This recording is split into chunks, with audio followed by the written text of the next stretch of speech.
Goal, nation's leading institute. Students, today we are here to discuss the solution of AITS 10 held on 20th of April 2025. Myself Faisal Khan. Let's start our discussion. Now the first question is 136. What happens to the inductive reactance and the current in a purely inductive circuit if the frequency is doubled? देखिए अगर हम लोग यहाँ पे बात करें inductive reactance जो XL होता है उसको लिखते हैं ओमेगा एल और ओमेगा को लिख सकते हैं 2 पाई एफ एल के बराबर। और यहाँ पे पूछ रहा है दूसरी बात है कि करंट के बारे में बात किया गया तो किसी भी इंडक्टिव सर्किट में जो करंट होगा उसको लिखेंगे I R M S will be equal to V R M S divided by XL या फिर V R M S divided by इसी एक्सएल को लिख सकते हैं 2 pi F L. Now given the condition is if frequency is doubled, अगर frequency को double किए, फ्रीक्वेंसी को इंक्रीज़ किया गया, डबल किया गया तो एक्सएल भी क्या हो जाएगा, इंडक्टिव रिएक्टेंस इंक्रीज़ करेगा मतलब डबल हो जाएगा। लेकिन अगर इसको डबल किया गया तो करंट बिकम्स हाफ। तो यहाँ पे देखना है कि inductive reactance will be doubled and current will be half, तो option will be 3। Next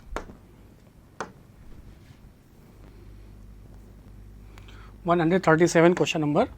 Two projectiles are projected at 30 degree and 45 degree with the horizontal with the same speed. The ratio of maximum height attained by the two projectiles respectively is.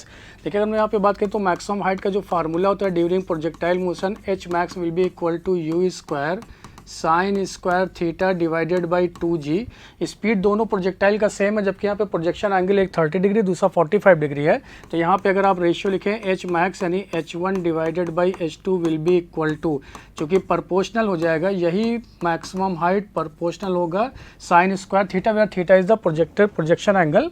तो first angle आपको दे रखा है 30 degree, second आपको दे रखा है 45 degree और इनका होल स्क्वायर। तो यहाँ पे वैल्यूज़ पुट कर दिए, साइन 30 होता है 1/2, ये वैल्यू मिलेगा आपको 1/√2 साइन 45 का होल स्क्वायर। तो ये वैल्यू आ गया 2 divided by 4 will be equal to 1/2। तो आंसर होगा 1:2 ऑप्शन फर्स्ट। नेक्स्ट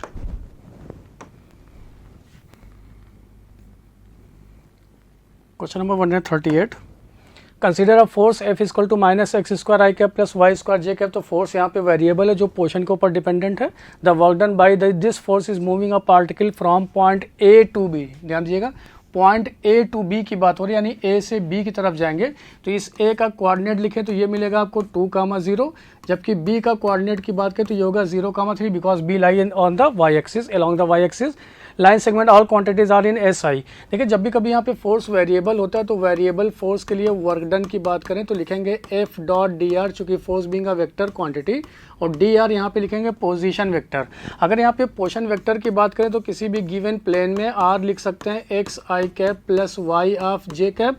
अगर इसको डिफरेंशियल फॉर्म में लिखा जाए तो D R will be equal to D X I cap plus D Y J cap. सारी वैल्यूज़ को यहाँ पे पुट किए तो देखिए वर्क डन की जो वैल्यू आ गई, work done will be equal to force का वैल्यू दे रखा है आपको minus X square I cap plus Y square into J cap. अब यहाँ पे लगा दिए डॉट प्रोडक्ट और इसका वैल्यू पुट किए D X I cap plus D Y J cap. तो आई डॉट आई होता है 1, जे डॉट जे होता है 1। तो आपके पास जो एक्सप्रेशन आया आई डॉट आई 1 तो मिला आपको माइनस का X square D X plus Y into D Y, Y square into D Y. अब यहाँ पे दो फंक्शन को एडिशन हो रहा है तो किसी भी इंटीग्रेशन में अगर दो फंक्शन का एडिशन है तो ये इंटीग्रेशन की प्रॉपर्टी कि आप इसको इंडिविजुअली अलग अलग इंटीग्रेट कर सकते हैं। तो पहला आपके पास इंटीग्रेशन आ गया माइनस का X square D X plus लिख लिए, दूसरा इंटीग्रेशन है आपके पास Y square into D Y. Variable X तो एक्स के रिस्पेक्ट में इंटीग्रेट, तो यहाँ पे लिमिट रखेंगे एक्स का, लेकिन पॉइंट बताया गया आपको ए से बी के लिए एक्स का वैल्यू है 2, लोअर लिमिट, अपर लिमिट है यहाँ पे आपके पास 0 क्योंकि एरो दिखाया गया ए से बी। तो लोअर लिमिट 2 लेंगे, अपर लिमिट यहाँ पे एक्स की 0। सिमिलरली वाई के केस में लोअर लिमिट है 0, अपर लिमिट है 3, तो ये हो जाएगा 0 और ये 3। जस्ट इसको इंटीग्रेट किए minus sign X square D X, X power N का फार्मूला तो X power N plus 1 upon N plus 1, तो डायरेक्ट लिख सकते हैं इसको हम लोग X cube divided by 3। Limit हो गया 2,0 प्लस यहाँ पे लिखे ये आ गया वाई क्यूब डिवाइडेड बाई 3, तो लिमिट हो गया 0 से 3 के बीच में। इसको सॉल्व किए तो हो गया 0 माइनस लोअर लिमिट पुट किए एक्स इज यहाँ पे, तो ये हो गया 8 डिवाइडेड बाई 3 और बाहर माइनस साइन लिखा हुआ है यहाँ पे, और ये हो गया प्लस अपर लिमिट पुट किए तो 3 का क्यूब बाई 3 लिखेंगे तो ये 3 का स्क्वायर और ये हो जाएगा -0। तो इसको यहाँ पे सॉल्व किए तो ये आ गया आपके पास 8/3 + 9 मल्टीप्लाई कर लिए तो 8 + 27 क्रॉस मल्टीप्लाई करके एलसीएम ले लिए 3, तो ये आ गया आपके पास 35 डिवाइडेड बाई 3 जूल के बराबर, तो option will be 4। Next,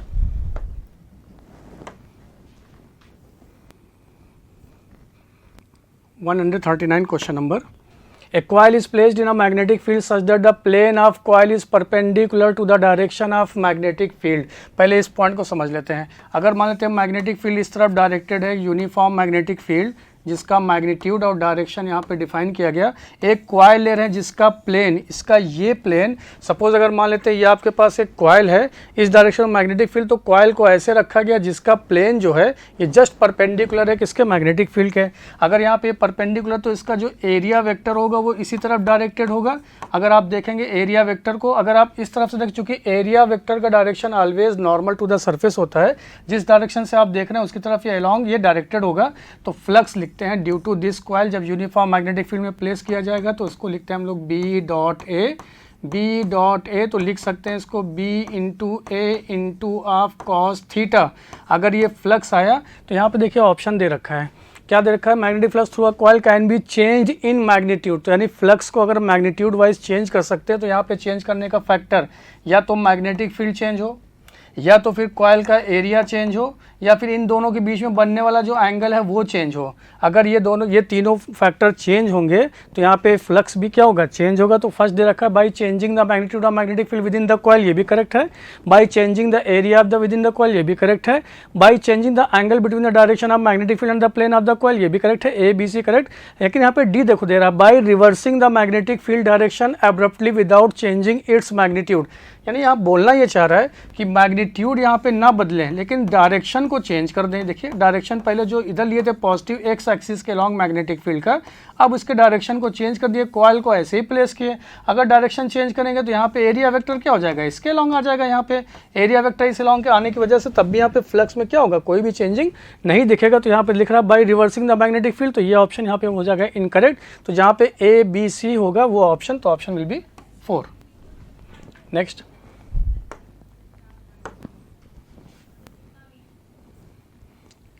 (140) question number. Statement based. First statement, for a planet, if the ratio of mass of the planet to its radius increases, the escape velocity from the planet also increases. Statement second, escape velocity is independent of the radius of the planet. देखिए यहाँ पे देखिए अगर escape velocity की बात करें तो escape velocity VE will be equal to √2 into G into capital M divided by R।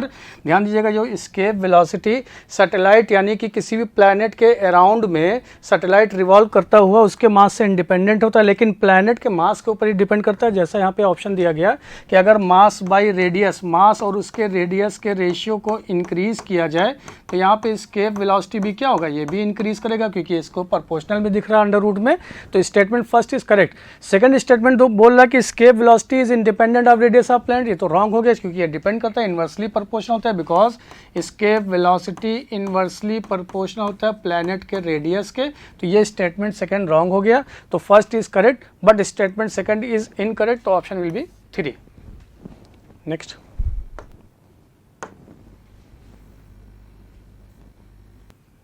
(141) question number. In the following which one of the diodes is reversed bias. देखिए रिवर्स बायस की बात किया गया। Reverse bias का मतलब ये हो गया कि जब अगर हम लोग यहाँ पे डायोड लें तो इस डायोड को बोलते हैं, इसका ये टर्मिनल P, ये terminal N, vertical line show करता है PN जंक्शन को। अगर P को यहाँ पे कनेक्ट कर दें लोअर पोटेंशियल से, N को कनेक्ट कर दें हायर पोटेंशियल पे बैटरी सोर्स के, तब ये PN जंक्शन यानी ये डायोड कहलाता है रिवर्स बायस मोड में। यानी P must be in lower potential and N must be at higher potential, then this diode is in reverse bias mode. जैसे हम लोग फर्स्ट केस में बात करें, देखिए ये यहाँ पे ये P है, ये N है, P के अलॉन्ग यहाँ पे पोटेंशियल 12, यहाँ 3 तो फॉरवर्ड बायस हो गया क्योंकि इस कंडीशन को फुलफिल नहीं कर रहा। सेकंड में देखते हैं, ये हो गया P, ये हो गया N, P के अलॉन्ग है 0, लेकिन N के अलॉन्ग 2, तो रिवर्स बायस में एक ये दिखा, बाकी रेस्ट आप देख रहे हैं -6 बड़ा होता है -18 से, तो ये P वाला हायर पे, ये N वाला लोअर पे, तो ये फॉरवर्ड बायस। सिमिलरली यहाँ पे -20 है 0, ये फॉरवर्ड बायस, ये फॉरवर्ड बायस, तो option will B second for the reverse bias diode. Next 142 question number. A block of mass m slides down the plane inclined at an angle 30 degree with an acceleration g/3. The value of coefficient of kinetic friction. अगर यहाँ पे देखिए एक block है जो किसी भी rough inclined surface पे स्लाइड डाउन हो रहा है विद द एक्सेलरेशन आपको दे रखा है, जिसका इंक्लाइनेशन एंगल थीटा दे रखा है 30 डिग्री के बराबर। जैसे यहाँ पे डाउनवर्ड डायरेक्शन में आया तो इसके पास एक एक्सेलरेशन होगा जिसको लिख रहे हैं एडी, और इस एडी को, ये रफ सरफेस है, क्योंकि जैसे ये स्लाइड करेगा तो इसके पास एक एक्सेलरेशन होगा mg का कंपोनेंट g sin थीटा, तो फ्रिक्शन फोर्स इसको अपोज करने के लिए इसके ठीक बैकवर्ड डायरेक्शन में तो ad लिखेंगे हम लोग, डाउनवर्ड डायरेक्शन में एक्सेलरेशन जस्ट फार्मूला बेस, जिसको हम लोग ऐसे लिख रहे हैं mu K into ji into cos of theta, और ये ad आपको दे रखा है g/3 के बराबर, तो इसको लिखे g/3, g कॉमन ले लिए, साइन थीटा की वैल्यू पुट कर दिए 30 डिग्री माइनस ये म्यू के kinetic coefficient of friction into cos of ये लिखे 30 डिग्री, जी से जी कट हो गया, ये हो गया 1/3 विल बी इक्वल टू, ये हो गया 1/2 माइनस म्यू के, और cos 30 होता है √3/2, तो 2 अगर यहाँ से एलसीएम लेके जब क्रॉस मल्टीप्लाई कर दें, या फिर क्या इसको आप √3/2 इंटू म्यू के इधर ट्रांसफ़र कर लेते हैं और इसको इधर लेकर आ गए, तो ये मिला आपको 1/2 माइनस का 1/3, एलसीएम ले लिए तो 6, क्रॉस मल्टीप्लाई 3 - 2, तो ये आ गया 1/6, यानी कि क्या √3 इंटू म्यू के को लिख सकते हैं, 2 से 6 कट हो गया, ये आ गया 1/3, तो यहाँ से कोफिशिएंट ऑफ काइनेटिक फ्रिक्शन मिला आपको 1/3 तो option will B second. Next,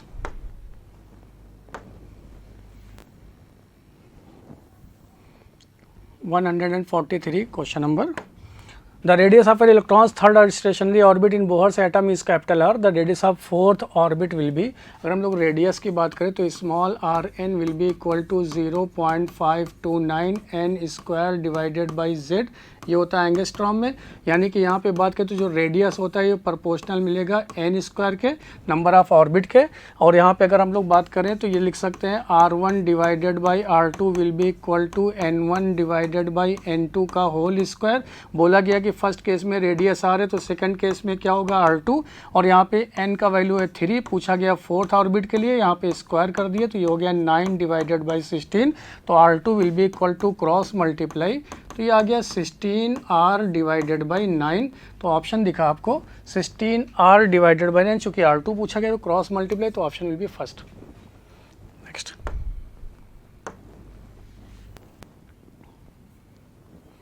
144 question number. Consider the situation in which a ring, a solid cylinder and a hollow sphere rolls down on the same inclined plane without slipping. देखिए without slipping की बात आ गई यहाँ पे, तो without slipping मतलब v बराबर r omega यहाँ पे valid. Assume that they starts rolling from rest and having identical diameter, सबका डायमीटर सेम है। करेक्ट स्टेटमेंट यहाँ पे बताना है कि किसका वेलोसिटी कम किसका वेलोसिटी ज़्यादा होगा। तो यहाँ पे देखिए कुछ ऐसा सिचुएशन है कि किसी हाइट s से ये यहाँ पे तीन ये पार्ट हैं जो दे रखा है आपको, एक सॉलिड सिलेंडर के फॉर्म में, एक हॉलो स्फीयर और एक रिंग है। तो मान लेते हैं कि स्फेरिकल ऑब्जेक्ट है जिनका ये नाम है, ये रोल करता हुआ जिसका स्पीड v है, ऐसे रोटेट करता हुआ ओमेगा से किसी हाइट s से डाउनवर्ड डायरेक्शन में यहाँ तक पहुँच रही है स्पीड v के साथ में, ठीक है। ये पॉइंट आ गया, ये इंक्लाइनेशन एंगल थीटा है। तो अगर यहाँ पे फ्रॉम कंजर्वेशन ऑफ हम लोग मैकेनिकल एनर्जी से बात करें, from conservation of mechanical energy से बात करें, तो यहाँ पे लिख सकते हैं कि mgh बराबर होना चाहिए हाफ mv स्क्वायर, चूँकि जितना इसमें लॉस होगा पोटेंशियल एनर्जी में उतना ही इसको गेन होगा काइनेटिक एनर्जी में। तो mgh must be equal to kinetic energy, लेकिन काइनेटिक एनर्जी इसके पास कौन कौन सा होगा, ट्रांसलेशनल होगा और साथ साथ में इसके पास रोटेशनल होगा। तो ये लिखे हम लोग m इंटू जी इंटू एच, और दोनों में ये रिलेशन आप जानते हैं कि इसको डायरेक्ट हम लोग लिख सकते हैं half mv square 1 plus K square divided by are square, जहाँ पे के क्या है, रेडियस ऑफ गायरेशन के टर्म में लिख सकते हैं, बिकॉज रोटेशनल काइनेटिक एनर्जी को हाफ आई ओमेगा स्क्वायर और आई को लिख सकते हैं एम के स्क्वायर, और ओमेगा जगह पे लिख सकते हैं वी बाई आर का होल स्क्वायर। तो सॉल्व करते तो ये रिजल्ट आपको मिलेगा। यहाँ पे देखिए एम से एम कट हो गया, तो डायरेक्ट यहाँ पे एक रिजल्ट लिखते हैं, तो V square will be equal to, ये आ गया एक्सप्रेशन आपके पास 2GH divided by 1 plus K square divided by are square, ये आ गया V स्क्वायर, और V अगर यहाँ से हटा लें हम लोग तो ये मिल जाएगा आपको अंडर रूट। अगर यहाँ पे स्क्वायर ऐसे हटाएं तो इसको आप लिख सकते हैं अंडर रूट में। ये आपके पास एक फाइनल एक्सप्रेशन आ गया वेलोसिटी V का, जब ये रोल करता हुआ डाउनवर्ड डायरेक्शन में पहुँचेगा। तो अब यहाँ पे सारी वैल्यूज़ को पुट कर लेते हैं। देखिए रिंग के केस में बात करते हैं। फॉर रिंग के लिए जानते हैं हम लोग आई क्या होता है, M R square will be equal to, इसको लिख सकते हैं एम के स्क्वायर, यानी के स्क्वायर बाई आर स्क्वायर का जो रिलेशन होगा ये आ जाएगा 1, दोनों का रेशियो। सिमिलरली अब यहाँ पे बात कर रहे हैं हम लोग ये सॉलिड सिलेंडर के केस में बात करते हैं। सॉलिड सिलेंडर के केस में बात किए तो यही अब लिख सकते हैं solid cylinder just equivalent to disc होता है। तो क्या इसको हम लोग लिख सकते हैं I equal to half of M R square will be equal to M K square. तो यहाँ से आपको रिजल्ट मिला K square divided by are square की वैल्यू आ गया 1/2। सिमिलरली तीसरा यहाँ पे दे रखा है एक हॉलो स्फेयर के केस में ये लिख सकते हैं I will be equal to 2/3 M R square will be equal to M K square. तो यहाँ से रिजल्ट आ गया K square by are square का वैल्यू 2/3। ये सारी वैल्यूज जो गिवन कंडीशन के अकॉर्डिंग पता कर लिया। अब यहाँ पे पुट करते हैं। जैसे ही पुट करेंगे देखो फर्स्ट केस में आते हैं। फर्स्ट केस में लिख रहे हैं वेलोसिटी ऑफ रिंग, ये रिंग के केस में आ गए, अंडर रूट लिख लिए। यहाँ पे लिखे 2GH डिवाइडेड बाई, अब आ गया 1 plus K square by are square. अब के स्क्वायर बाई आर स्क्वायर 1, तो 1 प्लस 1 ये हो गया 2, तो ये वैल्यू आ गया सिर्फ अंडर रूट GH के बराबर फर्स्ट केस में। सेकंड लिख रहे हैं यहाँ पे वेलोसिटी ऑफ सॉलिड सिलेंडर के केस में लिख रहे हैं, सॉलिड सिलेंडर लिख लेते हैं।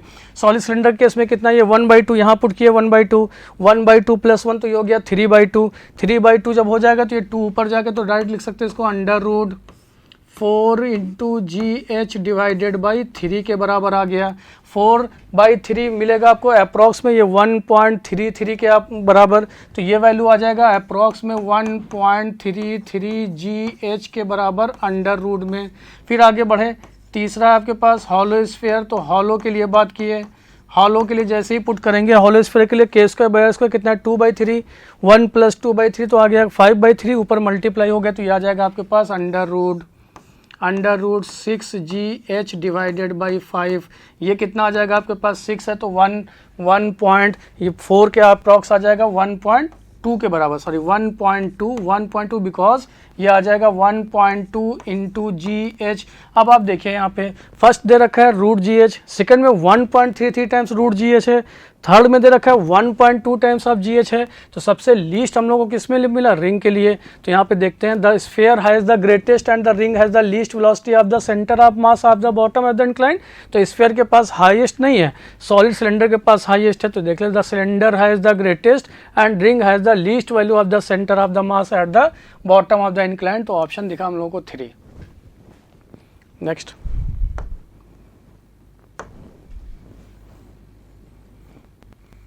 145 question number, choose the correct statement first. The electric lines of force entering into a Gaussian surface provide a negative flux. Suppose मान लेते हैं कि इस डायरेक्शन में इलेक्ट्रिक फील्ड डायरेक्टेड है जो कि यूनिफॉर्म है, जिसका मैग्नीट्यूड और डायरेक्शन यहाँ पे डिफाइन। अब यहाँ पे एक गॉसियन सरफेस ऐसा कंसीडर किया कुछ सर्कुलर फॉर्म में। अब यहाँ पे जैसे ही इसमें इलेक्ट्रिक फील्ड लाइंस जब इंटर करेगा तो इसका एरिया वेक्टर, चूंकि इस तरफ से हम लोग खड़े होकर देख रहे हैं इंटरिंग की बात हो रही है, तो एरिया वेक्टर इस डायरेक्शन में डायरेक्टेड होगा इस पर्टिकुलर क्रॉस सेक्शन के लिए। इलेक्ट्रिक फील्ड इस डायरेक्शन में, तो दोनों के बीच में इलेक्ट्रिक फील्ड और एरिया वेक्टर के बीच में बनने वाला एंगल कितना हो गया 180 डिग्री। जैसे ही 180 डिग्री हुआ तो फ्लक्स हम लोग लिखते हैं E into A into cos of 180 degree. Cos 180 -1 तो ये आ गया -E इंटू A, तो निगेटिव होगा, तो फर्स्ट यहाँ पे करेक्ट दिख रहा है। आगे चले, ए charge cube is placed at the one of its corner of a cube, the flux through all the faces will be the same. ये स्टेटमेंट इसलिए रॉन्ग हो रहा है क्योंकि अगर क्यूब के सेंटर पे रखा जाता और ये सेंटर के द्वारा इस चार्ज को रखने पे ये इनक्लोज अगर होता तो यहाँ पे 6 फेसेस हैं, इन 6 फेसेस से पास होने वाला जो फील्ड लाइंस होंगी वो इक्वली डिस्ट्रीब्यूटेड होता, कब, जब ये सेंटर पे होता। लेकिन यहाँ पे रखा गया कॉर्नर पे, जैसे ही कॉर्नर पे रखे तो जो एडजेसेंट यहाँ पे साइड है, ये वाले जो एडजेसेंट साइड है, इससे पास होने वाला जो फ्लक्स होगा वो हो जाएगा 0, लेकिन जो बाकी रेस्ट 3 अपोजिट फेज होंगे उससे पास होने वाला आपको फ्लक्स मिलेगा। तो जबकि यहाँ पे बोला गया कि सबके द्वारा सेम होगा, तो ये स्टेटमेंट क्या हो गया, ये रॉन्ग हो गया। थर्ड चलते हैं सी के पास। In a uniform electric field net flux through a close Gaussian surface containing no net charge is 0। ये बात सही है, क्योंकि हम लोग जानते हैं जब भी हम लोग फ्लक्स की बात करते हैं तो फ्लक्स जो होता है यहाँ पे लिखते हैं charge enclosed divided by epsilon not, ऐसा लिखते हैं। और जब इनक्लोज चार्ज किसी भी गॉसियन सरफेस के द्वारा अगर 0 हो गया तो उसमें नेट फ्लक्स भी क्या हो जाएगा, वो भी क्या हो जाएगा 0, तो नो नेट चार्ज, तो ये हो गया करेक्ट। डी की बात करते हैं। When electric field is parallel to a Gaussian surface it provides a finite zero non zero flux. अगर इलेक्ट्रिक फील्ड लाइंस पैरेलल हो गया किसी भी गॉसियन सरफेस के, सपोज मान लेते हैं ये गॉसियन सरफेस ऐसा लिए और इलेक्ट्रिक फील्ड लाइन ये इसका प्लेन है, अगर ये इसका प्लेन है उसके ठीक पैरेलल ही ऐसे पास किया तो ये फील्ड लाइंस इसको पेनेट्रेट करके तो नहीं जा रहा है।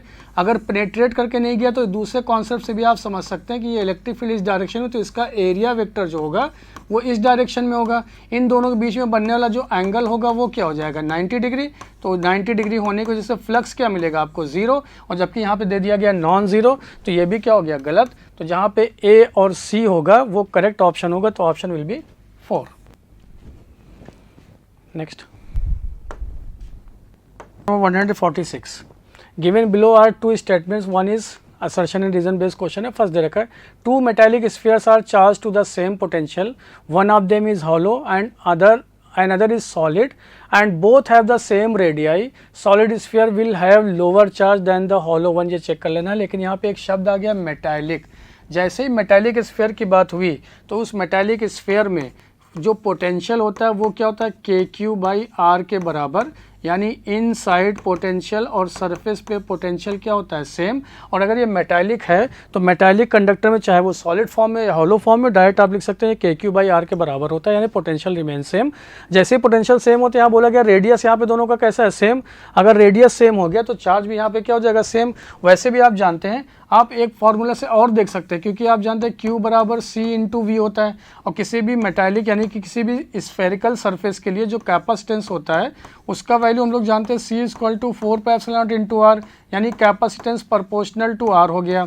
कैपेसिटेंस अगर प्रोपोर्शनल टू R हो गया तो चाहे वो वहाँ पे सॉलिड हो और चाहे वहाँ पे अगर हॉलो हो, लेकिन रेडियस अगर दोनों का सेम है तो C का फैक्टर तो यहाँ पे सेम हो गया। तो यहाँ पे क्या देखने को मिला कि जो Q होगा वो प्रोपोर्शनल टू V हो जाएगा। और यहाँ पे बोला गया कि सेम रेडियाई, और एक स्टेटमेंट और बोला गया सेम पोटेंशियल। देखिए दोनों का पोटेंशियल सेम, अगर V यहाँ पे सेम हो गया, चूँकि R भी सेम है V भी सेम है, तो यहाँ से बोल सकते हैं दोनों में चार्ज होगा वो भी क्या होगा सेम। तो फर्स्ट यहाँ पे स्टेटमेंट ये असर्शन तो जो है वो रॉन्ग हो गया। सेकंड रीजन दे रखा है capacitance of metallic sphere depends on the radius of sphere, वही हम लोग यहाँ पे बात किए, तो उस टर्म में बात करें तो ये स्टेटमेंट क्या हो गया, यानी रीजन यहाँ पे करेक्ट है लेकिन असर्शन यहाँ पे क्या हो गया फॉल्स, तो option will be 3। Next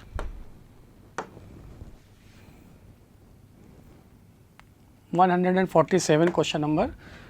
A thermodynamic system is taken through a cyclic process. Cyclic process है the total work done in the process। देखिए अगर cyclic process है, प्रेशर वॉल्यूम के बीच में यहाँ पे ग्राफ दे रखा है, तो वर्क डन की जब भी बात करते हैं तो ये होता है एरिया अंडर PV कर्व, यानी area under PV curve, pressure volume graph. अगर यहाँ पे प्रेशर वॉल्यूम के बीच में ग्राफ दे रखा है तो दूसरी बात है साइक्लिक प्रोसेस क्लॉकवाइज में है, अगर क्लॉकवाइज में तो उसके द्वारा जो वर्क डन होता है वो क्या लिखते हैं हम लोग पॉजिटिव। क्लॉकवाइज के से पॉजिटिव आ गया तो अब यहाँ पे ट्रायंगल फॉर्म में तो हाफ बेस इनटू हाइट, तो बेस आपको क्या दिखा है यहाँ पे 6 - 3 के बराबर, और हाइट क्या दिख रहा है आपको यहाँ से 800 - 200 के बराबर। तो ये यहाँ से रिजल्ट आ गया आपके पास 3/2 इंटू यहाँ पे ये सॉल्व किए तो ये आ गया आपके पास 600, तो ये इससे कट हो गया तो ये आ गया आपके पास 900 जूल के बराबर, बिकॉज 2 3 = 9, तो 900 जूल, तो option will B first. Next 148 question number. The de Broglie wavelength of an electron having kinetic energy E is lambda.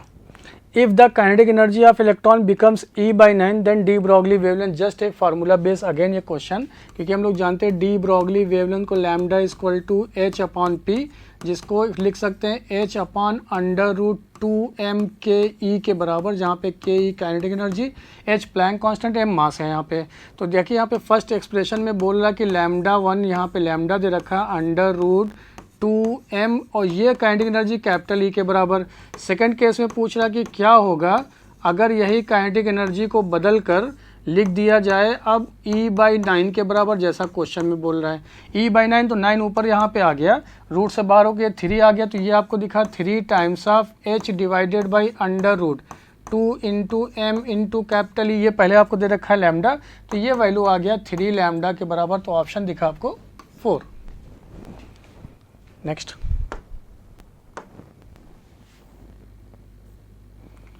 149 question number. Two identical springs of spring constant 4K are attached to a block of mass m and fixed support C figure. When the mass is displaced from equilibrium position on either side, it executes SHM, the time period of oscillation. अगर इसको displace करें either rightward direction में leftward direction में, suppose ये block displace किया गया इस direction में, राइटवर्ड डायरेक्शन में, जैसे इसको डिस्प्लेस किए तो ये ब्लॉक इस वाले स्प्रिंग को कंप्रेस करेगा, जितना ये स्प्रिंग को कंप्रेस करेगा उतना ही इसमें क्या होगा, एलोंगेशन। यानी इन दोनों में देखने को ये मिला कि जो डिफॉर्मेशन है वो क्या दिखा आपको, कांस्टेंट। क्यों, जितना इसमें कंप्रेशन उतना ही इसमें एलोंगेशन। कंप्रेशन और एलोंगेशन को एक नया नाम दे रहे हैं यहाँ पे डिफॉर्मेशन, और डिफॉर्मेशन हो गया कांस्टेंट। जैसे डिफॉर्मेशन कांस्टेंट दिखा तो ये कॉम्बिनेशन आ गया पैरेलल में। पैरेलल कॉम्बिनेशन में जो इक्विवेलेंट स्प्रिंग कांस्टेंट होता है वो हम लोग लिखते हैं K1 + K2, यानी दोनों को सिंपली ऐड करते हैं तो ये आ गया 4K + 4K = 8K के बराबर। जैसे ही 8K मिला तो टाइम पीरियड लिखेंगे T = 2π √m divided by K equivalent. तो ये सारी वैल्यूज़ को यहाँ पे फिर से पुट किए, 2π √m डिवाइडेड बाई 8K। क्या 8 को आप 4 × 2 भी लिख सकते हो, 4 अंडर रूट से बाहर आने के बाद कट हो गया, तो यहाँ पे ये क्या मिला आपको, पाई times of √m divided by 2K, time period pi m divided by 2K। तो ऑप्शन दिखा आपको second. Next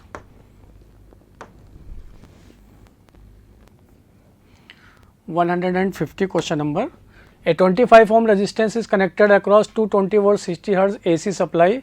The time taken by the current to change from its maximum value to the RMS value. देखिए यहाँ पे बोल रहा है कि मैक्सिमम वैल्यू की बात करें तो मैक्सिमम वैल्यू को बोलते हैं पीक वैल्यू, वो होता है I0 से चेंज करके ले जाना है आपको IRMS वैल्यू में, और IRMS वैल्यू जो होता है वो I0/√2 के बराबर होता है। अगर यहाँ पे हम लोग, चूँकि यहाँ पे AC है, अल्टरनेटिंग करंट है, तो I की वैल्यू को लिख सकते हैं हम लोग I0 × sin ऑफ ω/t के बराबर, और इसी I की वैल्यू को बोल रहा है यहाँ पे ये I0 बाई, देखिए यहाँ पे बोल दिया time taken current change from its maximum value, तो ये वैल्यू आ गया आपके पास I0/√2 will be equal to I0 × sin of ω/t। I0 से I0 कट हो गया, ये मिला आपको 1/√2 will be equal to sin of ω/t, और ये 1/√2 का वैल्यू होता है sin ऑफ 45 डिग्री, इसको π/4 लिख सकते हैं, यानी ω/t का वैल्यू आपके पास आ गया π/4। तो यहाँ से, और ओमेगा को आप जानते हैं लिख सकते हैं 2πf, चूँकि यहाँ फ्रीक्वेंसी के टर्म में बात कर रहा है, तो क्या 2πf × t must be equal to π/4 के इक्वल, यहाँ पे चूँकि इक्वेट करा दिए, पाई से पाई कट हो गया, तो यहाँ से देखिए टाइम मिला आपको, time t will be equal to, ये f यहाँ पे मल्टीप्लाई हो जाएगा, 2 भी मल्टीप्लाई हो जाएगा, सिर्फ पाई कट हुआ तो ये आ गया 1/8f के बराबर। तो इसी टाइम को आप लिख सकते हैं t = 1/8, f आपको दे रखा है फ्रीक्वेंसी दैट इज 60 हर्ट्ज, तो यहाँ पे 60 पुट कर लिए, तो ये आ गया 1/480।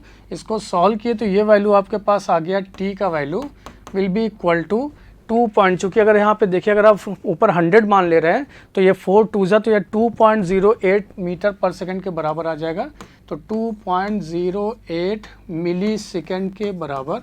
तो ऑप्शन दिखा आपको 3। Next 151 question number. The logic performed by the circuit shown in the figure is equivalent to. देखिए अगर यहाँ पे C की बात करें तो यहाँ पे जो आउटपुट होगा वो मिलेगा आपको A बार, जबकि यहाँ पे जो आउटपुट होगा वो B बार, फिर एक NAND गेट से कनेक्टेड है, तो C will be equal to A bar input into B bar input का whole bar. De Morgan's theorem use किए तो जो भी यहाँ पे इनपुट डॉट कन्वर्ट होता है और में, यानी प्लस में, और ये आ गया डबल बार। जब भी सिग्नल का डबल बार हो तो सिग्नल रिमेन सेम, तो C आ गया A + B के बराबर, और A + B ऑपरेशन कहलाता है R, तो ऑप्शन दिखा आपको second. Next 152 question number, list matching, list 1 and list 2 में देखा angular momentum. Angular momentum first case में बात करें तो angular momentum L will be equal to mv into R के बराबर।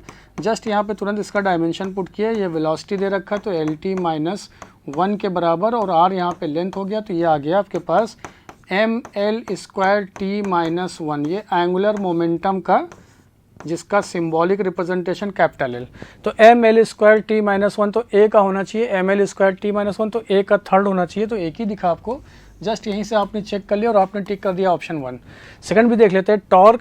टॉर्क क्या होता है? Force into distance perpendicular distance, तो जस्ट इक्वलेंट टू हो गया, ये जस्ट इक्वलेंट हो गया आपका वर्क डन के बराबर। तो M L square T minus 2 होता है यहाँ पे, क्योंकि फोर्स का एम एल टी माइनस 2 और यहाँ पे एल से मल्टीप्लाई तो M L square T minus 2, तो बी का होना चाहिए फर्स्ट, तो बी का दिखा फर्स्ट, तो यहाँ पे भी करेक्ट हो रहा है। स्ट्रेस की बात करें तो ये होता है force divided by area just equivalent to pressure, और प्रेशर होता है तो यहाँ पे M L inverse T minus 2 के बराबर, तो सी का होना चाहिए M L inverse T minus 2, तो सी का होना चाहिए फोर्थ। आपने फोर्थ लिख लिया। फिर लिखा हुआ है प्रेशर ग्रेडियंट, तो प्रेशर और एक शब्द आ गया ग्रेडियंट, तो ग्रेडियंट का मतलब कोई भी फिजिकल क्वांटिटी में जब ग्रेडियंट हो तो वो हो जाता है प्रेशर पर यूनिट लेंथ की बात होती है एक्चुअल में। तो प्रेशर की बात करें तो ये हो गया M L inverse T minus 2 के बराबर, ये एल हो गया तो ये आ जाएगा M L minus 2 T minus 2 के बराबर। तो एक ही ऑप्शन दिखा आपको डी का फर्स्ट, तो ऑप्शन आ गया आपका फर्स्ट, सॉरी डी का आ गया यहाँ पे सेकंड के बराबर, डी हो गया सेकंड के बराबर, तो ऑप्शन दिखा आपको first. Next 153, the energy associated with an electric field is UE and with magnetic field is UB for an electromagnetic wave in free space then। ये जस्ट कॉन्सेप्चुअल क्वेश्चन है, क्योंकि आप जानते हैं यहाँ पे एनर्जी एसोसिएटेड की बात होती है पर यूनिट वॉल्यूम में, तो लिखते हैं इसको half of epsilon not into E square के बराबर। और यहाँ पे अगर मैग्नेट की बात करें तो ये हो जाएगा B square divided by 2 mu naught के बराबर। और ये भी आप जानते हैं कि यहाँ पे सी को लिख सकते हैं E not divided by B not के बराबर, और उसी को लिख सकते हैं under root mu not into epsilon not. जब आप इसको यहाँ पे वैल्यूज पुट करते हैं तो यही वैल्यू आ जाता है यू बी के बराबर, जो कि होता है B square divided by 2 mu naught, यानी कि यू ई और यू बी का जो रेशियो होगा ये होता है 1:1, यानी कि ये होता है इक्वल। ये थर्ड ऑप्शन आपको दिखा यहाँ से। Next 154 question number, A standing wave is formed by the superposition of two waves traveling in opposite direction. The transverse displacement is given by, जो दे रखा है फाइनल यहाँ पे कि y x t 0.5 sin 6 pi x by 5 cos 360 pi t. What is the speed of the traveling wave moving in positive x direction? Actually में हुआ क्या कि एक यहाँ पे travelling wave positive x direction में, तो दूसरा जस्ट अपोजिट वे में ऐसे मूव करता हुआ आया, तभी यहाँ पे फॉर्मेशन हुआ स्टैंडिंग वेव का। स्टैंडिंग वेव जिसमें फॉर्मेशन बना आपके पास नोड, ये कहलाएगा नोड, और ये पॉइंट्स आपके कहलाएंगे एंटी नोड्स। ये आप जानते हैं यहाँ पे ये फॉर्मेशन हुआ स्टैंडिंग वेव, जिसकी इक्वेशन यहाँ पे दे रखा है। तो एक्चुअल में यहाँ पे बात करें सुपरपोजिशन की बात करें तो जो रिजल्टेंट वेव आप लिख रहे हैं यहाँ पे तो सुपरपोजिशन है दो वेव का, y1 प्लस y2 अगर इसका एम्पलीट्यूड a हो तो फर्स्ट केस में आप लिख रहे हैं पॉजिटिव x डायरेक्शन में, तो sine omega T minus K X travelling wave है। सेकंड इसका अपोजिट डायरेक्शन में आ रहा है तो sine of omega T plus K X, और दोनों को ऐड करके जो फॉर्मेशन हुआ वो कहलाता है आपका स्टैंडिंग वेव, जिसकी स्टैंडर्ड इक्वेशन आप लिखते हैं 2a साइन ऑफ के एक्स या फिर कॉस ऑफ के एक्स। वो डिपेंड करता है सिचुएशन के ऊपर कि कब यहाँ पे into cos of omega T की नोड ओरिजिन पे नोड बन रहा है या एंटी नोड बन रहा है, तो उसके अकॉर्डिंग हम लोग यहाँ पे एम्पलीट्यूड डिफाइन करते हैं कि साइन फंक्शन होगा कि कॉस फंक्शन होगा। तो यहाँ पे पूछा गया आपसे वेव स्पीड क्या होगा, तो v इक्वल टू होता है वेव स्पीड ओमेगा बाई के, चूँकि यहाँ पे सुपरपोजिशन पूछा सिर्फ पॉजिटिव एक्स एक्सिस के लॉन्ग, तो यहाँ पे ओमेगा का वैल्यू दे रखा है 360 पाई, तो आपने लिख लिया 360 पाई, और k का वैल्यू, ये k का वैल्यू टर्म यहाँ पे दे रखा है, ये है 6 पाई डिवाइडेड बाई 5, पाई से पाई कट हो गया, ये 6 का कट हो गया, तो ये आ गया आपके पास 30 मीटर, चूँकि ये इससे कट हो जाएगा तो ये आ जाएगा 300 मीटर पर सेकेंड, तो ऑप्शन दिखा आपको 4। नेक्स्ट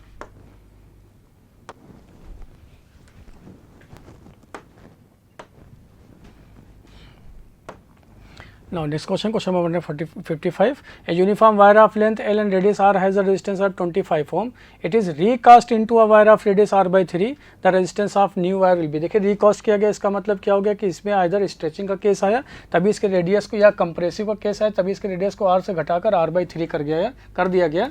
तब इस केस में वॉल्यूम क्या होता है, कांस्टेंट, हम लोग ऐसा जानते हैं। वॉल्यूम क्या रहेगा इस केस में, कांस्टेंट। और रेजिस्टेंस की बात करें तो किसी भी यूनिफॉर्म वायर के लिए लिखते हैं रो L by A। इसको लाना है वॉल्यूम के टर्म में, चूंकि रेडियस दे रखा है इसलिए हम लोग क्या करेंगे, एरिया से ऊपर नीचे मल्टीप्लाई करेंगे। अब ये आपको मिल जाएगा resistance R will be equal to rho into ये हो गया वॉल्यूम और divided by A square. Uniform wire है, सेम मटेरियल का बना, तो रो और वॉल्यूम क्या हो गया, कांस्टेंट। तो ये रेजिस्टेंस इन्वर्सली प्रोपोर्शनल दिखा एरिया के स्क्वायर, और एरिया होता है पाई आर स्क्वायर, उसका स्क्वायर होकर क्या हो गया, रेडियस की पावर 4। फिर यहाँ से देखिए रेजिस्टेंस का वैल्यू दिखा आपको, R1 divided by R2 will be equal to R2 divided by R1 की पावर 3। इसका फर्स्ट वैल्यू देखा 25, R2 आपसे पूछ रहा है will be equal to radius यहाँ पे R बाई 3, जबकि ये R का पावर 4 हो गया, तो ये हो गया 1 बाई 3 की पावर 4। क्या इसको 1/81 लिख लें, क्रॉस मल्टीप्लाई किए तो R2 will be equal to 25 into 81, तो ये आ गया 2025 ओम के बराबर। तो ऑप्शन हो गया second. Next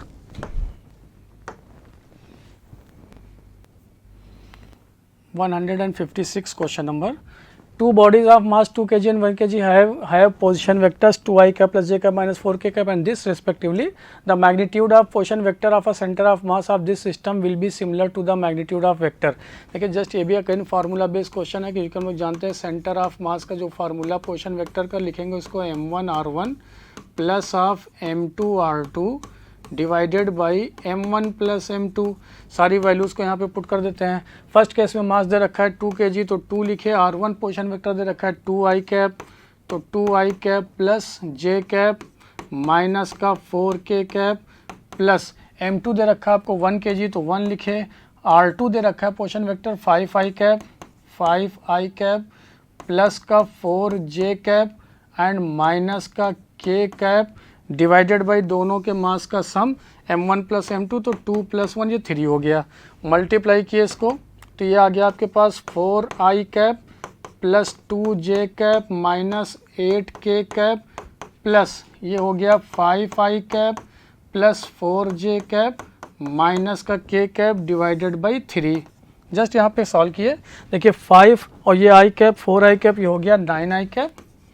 RCM will be equal to 9i cap plus 2j cap plus में 4j कैप प्लस में, तो ये हो गया प्लस का 6j कैप। फिर यहाँ पे माइनस 8k कैप माइनस ये आ गया माइनस का 9k कैप डिवाइडेड बाई 3। तो क्या इसको सबको सॉल्व करें तो ये आ गया 3i cap plus 2j cap minus का 3k कैप। तो ये आ गया R centre of mass 3i cap plus 2j cap minus 3k cap. तो ऑप्शन देखा आपको फर्स्ट, तो answer will be first. Next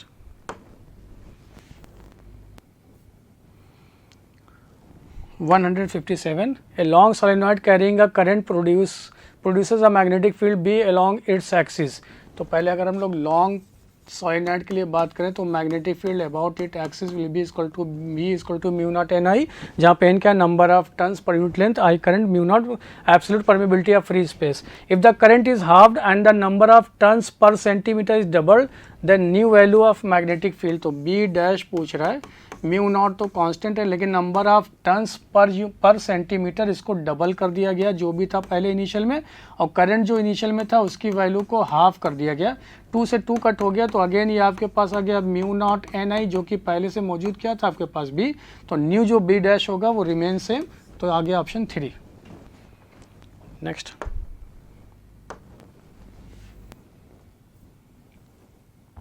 158 question number. An electron is moving along the positive x-axis. If the uniform magnetic field is applied parallel to the positive z-axis, then electron will experience magnetic force. जानते हैं कोई भी charge particle uniform magnetic field में जब inter करता है तो उसके ऊपर एक फोर्स एक्सर्ट होता है। उस फोर्स के लिए बात करें तो वेक्टर फॉर्म में लिखते हैं F equal to Q times of V cross B के बराबर। लेकिन यहाँ पे ध्यान ये देना, जब वेक्टर फॉर्म में लिख रहे हैं तो ये फोर्स आ गया, वेक्टर की वजह से यहाँ पे चार्ज की पोलैरिटी पुट करेंगे तो माइनस, चूँकि इलेक्ट्रॉन दे रखा है।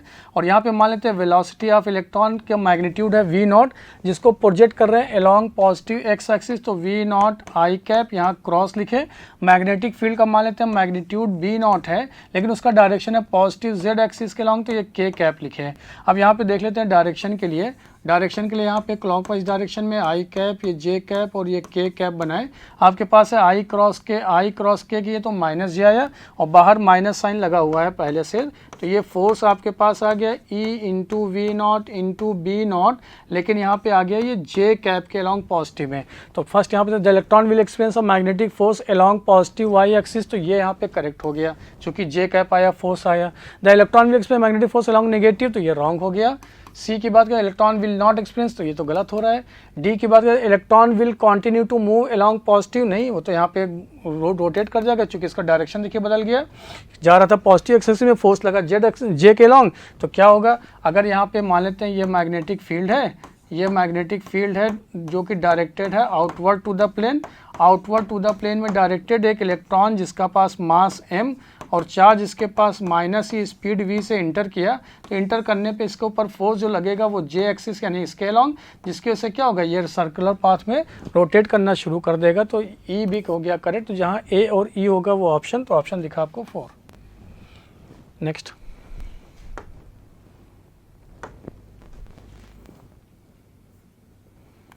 159 question number.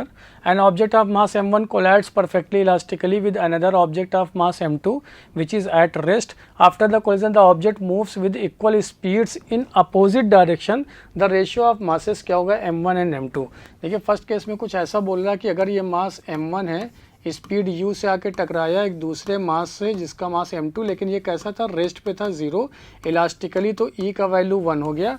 टकराने के बाद आफ्टर कोलिजन ये अपोजिट डायरेक्शन में, अगर ये v1 इधर जा रहा है तो ये देखो ये v2 यानी कि जो मास m2 है ये इसके अपोजिट डायरेक्शन में इधर मूव कर रहा है।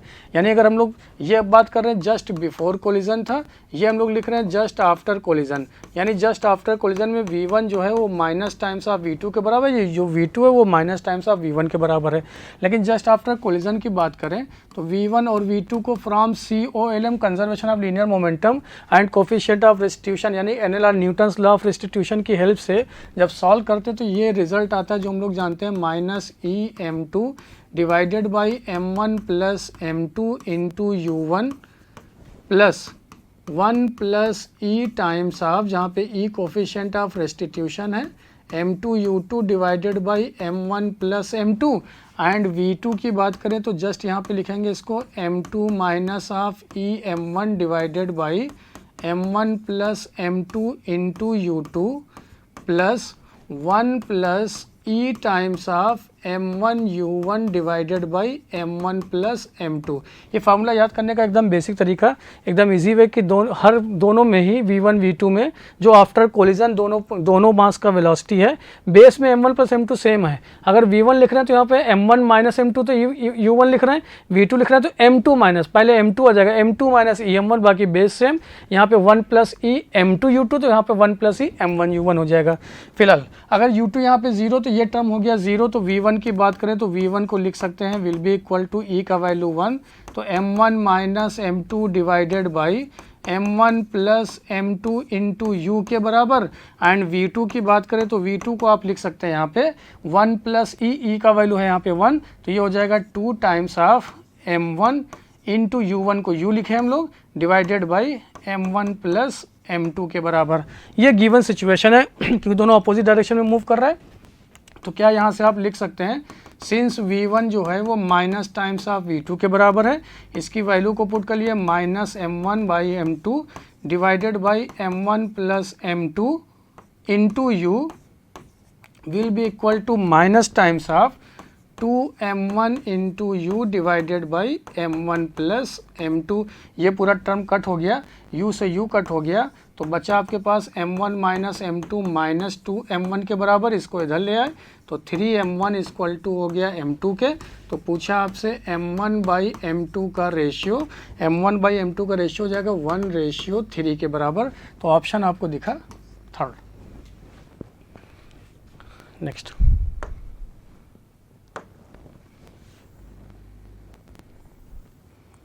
160 question number. A particle of mass m is moving in a circle of fixed radius r in such a way that its centripetal acceleration at time t is given by nr cube t square, where n is a constant. The power delivered to the particle by the force acting on it. देखिए circular path पे अगर एक particle move कर रहा है तो उसके पास दो टाइप का फोर्स होगा, एक सेंट्रीपिटल, दूसरा टेंजेंशियल. और उस सेंट्रीपिटल फोर्स की वजह से अगर हम लोग पावर की बात करेंगे, चूँकि पावर जानते हैं ये हमेशा होता है force dot product of velocity, और अगर ये सेंट्रीपिटल फोर्स होगा तो एफ सी डॉट वी के बीच में जो बनने वाला एंगल होगा थीटा वो यहाँ पे 90, तो इसके द्वारा जहाँ पे पावर क्या मिलेगा आपको 0, यानी आपको जो पावर डिलीवर्ड होगा यहाँ पे वो due to only tangential force की वजह से. तो टेंजेंशियल फोर्स पता करने के लिए पहले टेंजेंशियल एक्सेलरेशन पता करेंगे, और दे रखा है हम लोगों को सेंट्रीपिटल एक्सेलरेशन जो कि होता है V square divided by R के बराबर, जिसका वैल्यू दे रखा है N R cube into T square. तो यहाँ से इसको सॉल्व किया तो ये वी स्क्वायर हो गया एन इंटू आर की पावर 4 इंटू टी स्क्वायर. तो यहाँ से v का वैल्यू आ गया v will be equal to n की पावर 1/2 स्क्वायरिंग यहाँ पे किए तो ये आ गया r स्क्वायर, और ये बचा आपके पास t, और at यानी टेंजेंशियल जो एक्सेलरेशन होता है वो dv/dt के बराबर. तो इस टर्म को डिफ्रेंशिएट किए तो ये आ गया आपके पास n की power 1/2 into are square, because time के साथ किए और टाइम का यहाँ पर डिफ्रेंशिएशन हो गया 1. जैसे यहाँ पे at मिला तो फोर्स आ जाएगा टेंजेंशियल फोर्स, उसको लिखेंगे m टाइम्स ऑफ at. तो ये आपके पास आ गया M R square into N की पावर 1/2. जैसे यहाँ पे ये मिला तो पावर पूछा गया, तो power will be equal to F T into V. तो यहाँ पे एफ टी की बात की है तो ये हो गया M R square into N की पावर 1/2. जबकि स्पीड की बात करें तो ये दे रखा है आपको एन की power 1/2 into are square into T के बराबर.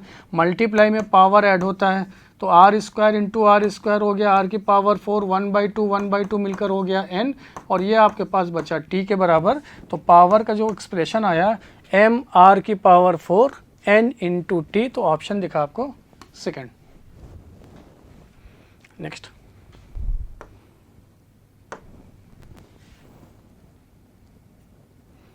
(161) question number. In a meter bridge experiment, the balance point is obtained if the gaps are closed by 3 ohm and 5 ohm.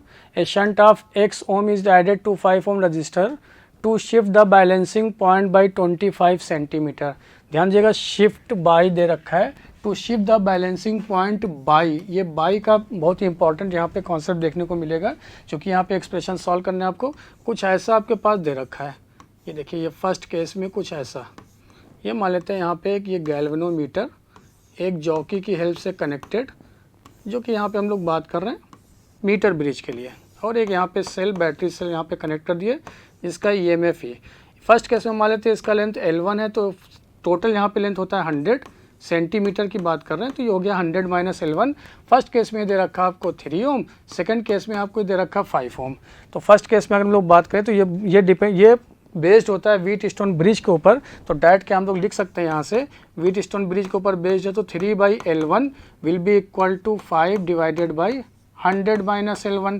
Cross multiply कर लेते हैं, क्योंकि ये बैलेंसिंग लेंथ फर्स्ट केस में नहीं पता, जब गैल्वेनोमीटर में डिफ्लेक्शन 0 था, तो पहले इसको पता कर लेते हैं. ये आ गया आपके पास 300 minus 3L1 will be equal to 5 of L1. तो ये आ गया आपके पास 300 will be equal to 8 of L1 के बराबर.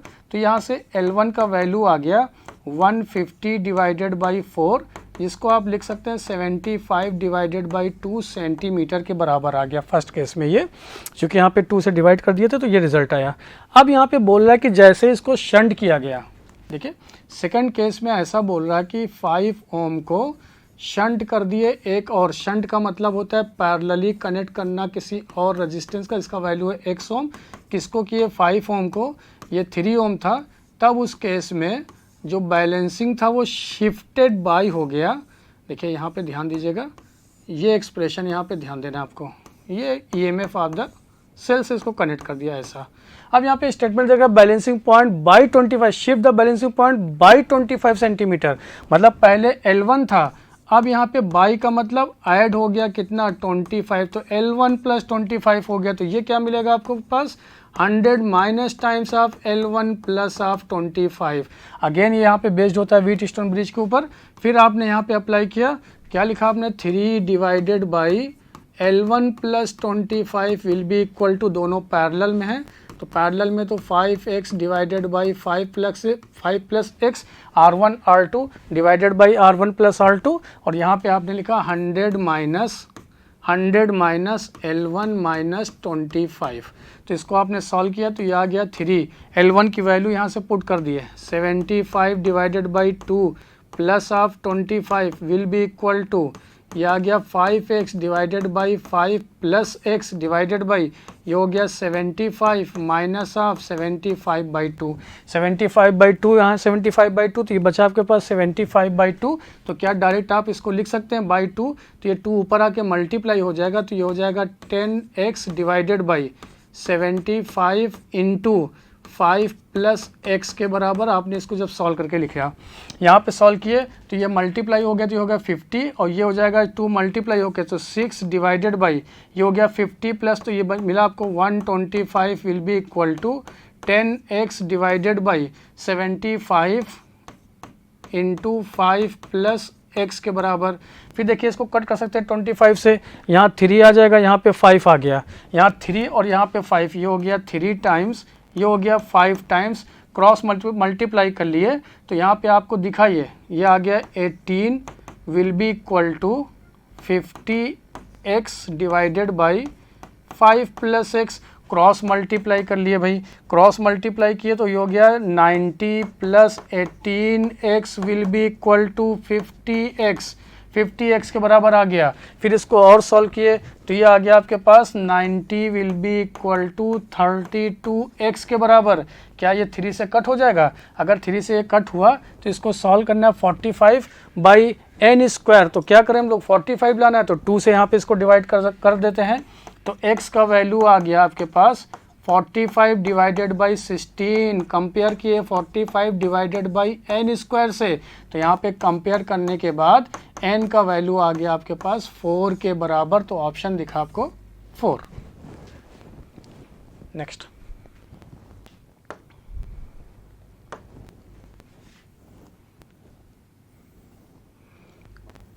162 question number. Water rises up to height h in a capillary tube of a certain diameter. This capillary tube is replaced by similar tube of 1/4 of the diameter. Now the water will rise to height. देखिए हम लोग जानते हैं height of the capillary tube की बात करें तो h will be equal to 2t into cos theta divided by rho into ji into are.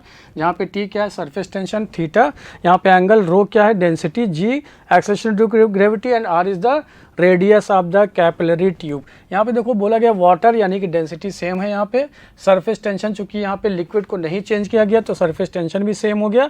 तो सारे फैक्टर अगर यहाँ पे सेम रखे गए, सिर्फ डायमीटर को चेंज किया गया, तो बोल सकते हैं आप h इंटू आर का जो प्रोडक्ट होगा वो क्या हो जाएगा, कांस्टेंट। तो यहाँ पे लिख सकते हैं h1 बाई h2 का रेशियो जो होगा वो मिलेगा आपको r2 डिवाइडेड बाई r1। चूँकि रेशियो में लिख रहे हैं, जिसको आप ये भी लिख सकते हैं diameter d2 divided by d1। चूँकि यहाँ पे रेडियस और डायमीटर का रिलेशन आपको पता है कि रेडियस को लिखते हैं हम लोग डायमीटर बाई 2। तो यहाँ पे बोला गया कि this capillary tube this replace by similar tube of 1/4 of the diameter. तो यहाँ पे क्या है, ये d/4 है इनिशियल डायमीटर का, तो ये वैल्यू आ गया आपके पास 1/4। तो पूछा गया है, यहाँ फर्स्ट केस में h था तो h2 क्या हो जाएगा, ये h है तो h2 आपसे पूछा गया जो कि है 1/4 के बराबर। तो h2 आपको मिला यहाँ से 4h, तो ऑप्शन दिखा आपको फर्स्ट। नेक्स्ट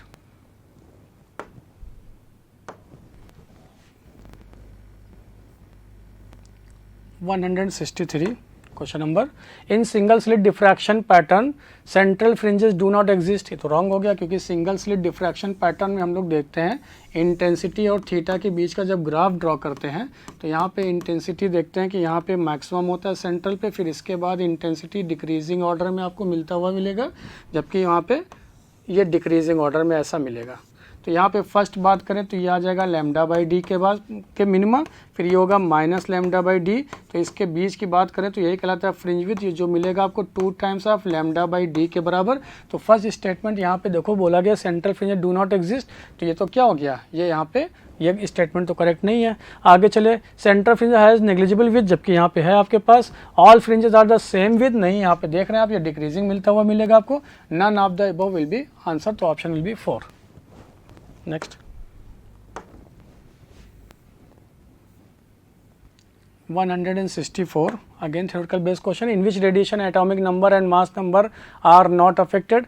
चूँकि आप जानते हैं बीटा रेडिएशन में -1 या तो ये बीटा माइनस होता है या बीटा प्लस होता है, जबकि अल्फा रेडिएशन में 2He4 यहाँ पे हीलियम का न्यूक्लियस ये यहाँ पे इमिट होगा, यहाँ पे इलेक्ट्रॉन यहाँ पे इमिट होगा। लेकिन गामा रेडिएशन में ना ही कोई एटॉमिक नंबर चेंज होता है, ना ही कोई मास नंबर अफेक्ट होगा, तो ऑप्शन दिखेगा आपको सेकेंड। नेक्स्ट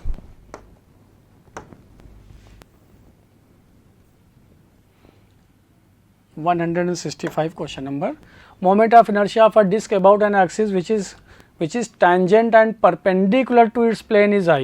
देखिए मान लेते हैं यहाँ पे ये डिस्क है, ये ऐसा, अगर ये डिस्क है तो ये एक टेंजेंट अगर ऐसे पास करे, लेकिन टेंजेंट को आपको ऐसे पास कराना है जो इसके प्लेन, अगर डिस्क ऐसे रखा तो ऐसे इसके परपेंडिकुलर ऐसे पास हो, तभी यहाँ पे डॉट्स बना लिए।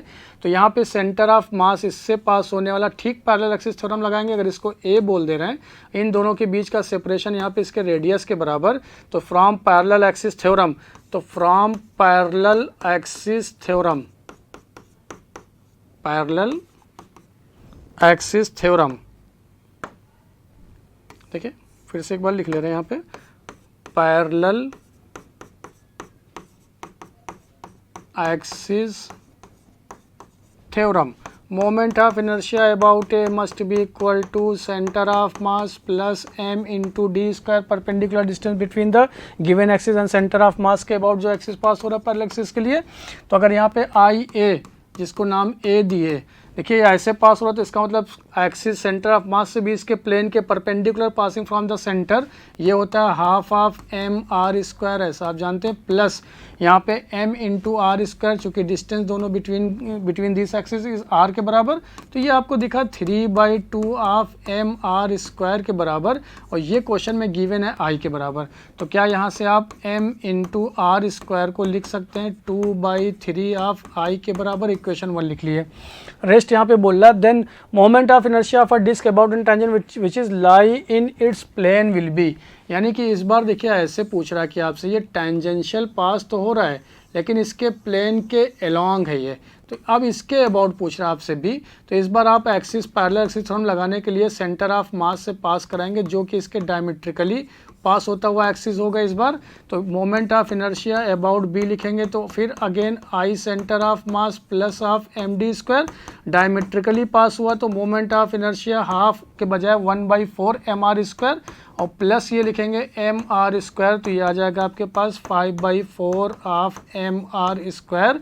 आई अबाउट बी पूछा गया, और अभी आपने पता किया एम आर स्क्वायर किसके बराबर है, तो देखिए यहाँ पे फिर से लिख ले रहे हैं, I B will be equal to 5/4 M R square की जगह पे लिखे 2/3 ऑफ आई, तो ये हो जाएगा आपके पास 10।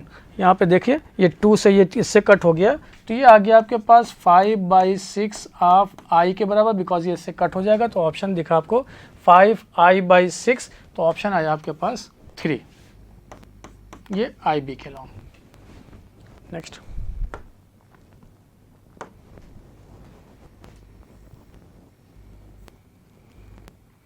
166 question number, if in the following figure height of object is o is equal to +4 centimeter, then height of image I formed is, देख रहे हैं आप यहाँ पे कॉन्केव मिरर दे रखा है, ऑब्जेक्ट का पोजीशन है 1.25 फोकल लेंथ f के बराबर, जबकि फोकल लेंथ ये है। तो हम लोग जानते हैं यहाँ पे मैग्नीफिकेशन की बात करें तो मैग्नीफिकेशन का formula f/f-u in case of mirror की बात कर रहे हैं, और यही आपका होता है hi/ho height of image divided by height of object.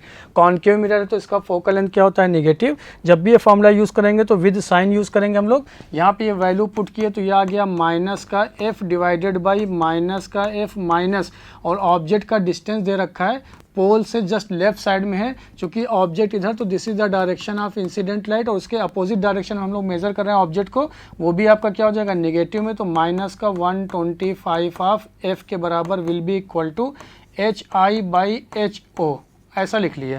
फिर देखिए यहाँ से माइनस, ये माइनस प्लस हो जाएगा तो 1.25 में ये 1 माइनस कर दिए तो आपके पास बचा कितना, देखिए ये आ गया आपके पास -1 divided by 0.25 will be equal to, because F से एफ कट हो जाएगा, will be equal to HI divided by HO। तो क्या इसको हम लोग लिख सकते हैं कि HI will be equal to -4 times of HO, because 0.25 से यहाँ पे 100 तो 4 आ जाएगा, और ये HO आपको दे रखा है 4 सेंटीमीटर, तो ये हो जाएगा -16 सेंटीमीटर। तो ऑप्शन आ गया आपका first. Next,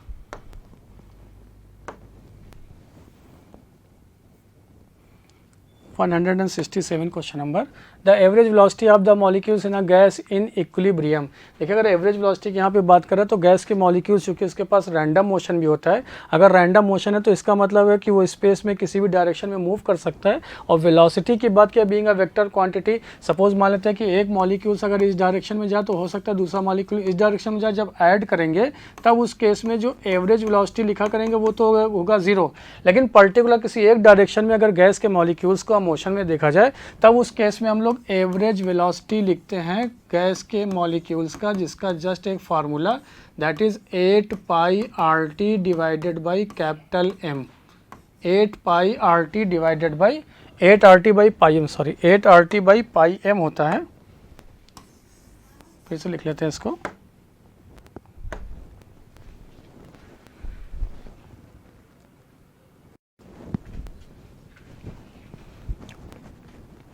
Now next question number 167, the average velocity of a molecule in a gas in equilibrium. देखिए अगर हम लोग average velocity of gas molecules की बात करें तो velocity being a vector quantity, और अगर आप यहाँ पे गैस के मॉलिक्यूल्स की बात करें तो गैस के मॉलिक्यूल्स रैंडमली किसी भी डायरेक्शन में मूव कर सकते हैं। फॉर एग्जांपल मान लेते हैं अगर गैस का मॉलिक्यूल कोई एक मॉलिक्यूल इस डायरेक्शन में जाए तो दूसरा मॉलिक्यूल इस डायरेक्शन में जाएगा। जब आप एवरेज की बात करें तो सबका सम अप करेंगे तो वहाँ पर आपको मिलेगा 0। लेकिन पर्टिकुलर गैस के मॉलिक्यूल किसी एक डायरेक्शन में अगर मूव करें तो हम लोग जानते हैं कि एवरेज वेलोसिटी का जो यहाँ पे फार्मूला होता है, जस्ट एक फार्मूला यूज़ करेंगे, V average will be equal to √8 RT divided by pi M के बराबर। पाई इंटू कैपिटल M, जहाँ पे ये गैस कांस्टेंट है, ये मोलर मास हो गया, T टेम्परेचर हो गया, तो ये एवरेज वेलोसिटी टेम्परेचर के प्रोपोर्शनल दिखा √T के, तो प्रोपोर्शनल टू √T, तो ऑप्शन आया आपके पास सेकंड। गिवन ऑप्शन के according option will B second. Next,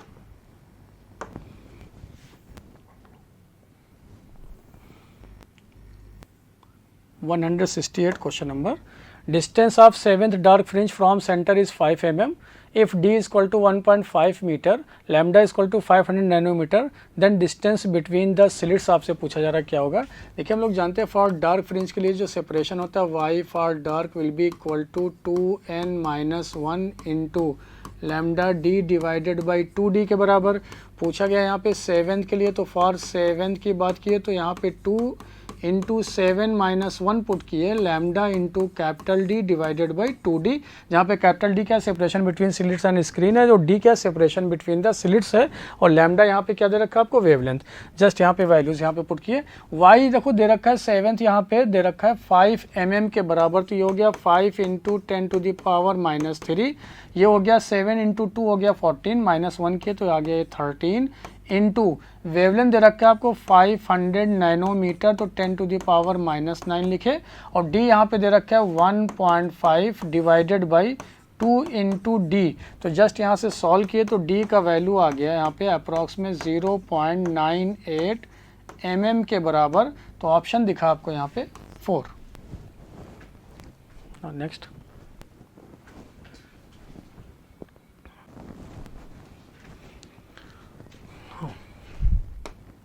next question, 169 question number, an astronomical telescope arranged for a normal adjustment has a magnification of 11। यानी for telescope के लिए बात करें तो नॉर्मल ये हो जाएगा मैग्नीफिकेशन FO/FE जो कि दे रखा है 11 के बराबर, तो यहाँ से FO का जो वैल्यू आ गया वो 11 FE के बराबर, ऑब्जेक्टिव फोकल लेंथ, और FE क्या है आईपीस का focal length. If the length of the telescope is 72 centimetre, जो लेंथ होता है यही सम होता है FO प्लस FE के बराबर, जो कि दे रखा है आपको 72 सेंटीमीटर के बराबर। इसकी वैल्यू यहाँ पे पुट की है तो ये हो गया 12 of FE will be equal to 72, तो अब ये आई पीस का फोकल लेंथ आ गया 6 सेंटीमीटर।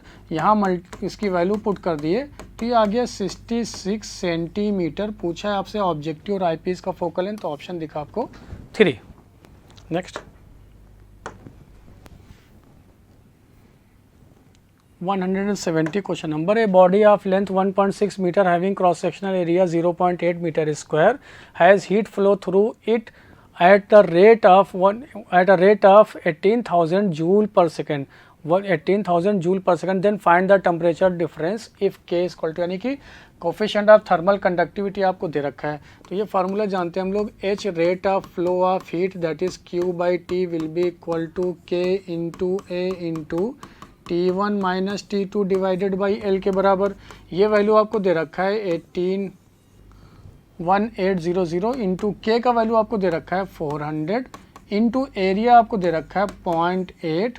ये वैल्यू आपसे पूछ रहा है टेम्परेचर डिफरेंस क्या होगा, डिवाइडेड बाई लेंथ आपको दे रखा है 1.6। तो यहाँ से सॉल्व किए तो टेम्परेचर डिफरेंस का जो वैल्यू आ गया वो आ गया 90 डिग्री सेल्सियस के बराबर। तो ऑप्शन दिखा आपको फर्स्ट। नेक्स्ट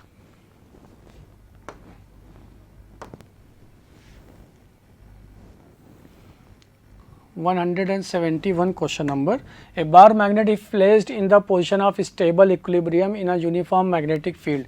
स्टेबल इक्विलिब्रियम का मतलब हो गया थीटा की value 0, field of induction B, if it is rotated through an angle 90 degree then work done. तो देखिए हम लोग वर्क डन की बात करें तो जहाँ पे वर्क डन होता है, work done will be equal to M B, जहाँ पे M magnetic moment, B magnetic field, into cos of theta 1 minus cos of theta 2। According to question यहाँ पे फर्स्ट केस में ये था इक्विलिब्रियम कंडीशन में तो 0, रोटेट करके इसको ले गए 90 डिग्री की तरफ, कॉस 90 होता है 0, कॉस 0 होता है 1, तो ये वैल्यू आ गया एम बी के बराबर। तो वर्क डन आपके पास आ गया एम इंटू बी, तो ऑप्शन दिखा आपको 4। नेक्स्ट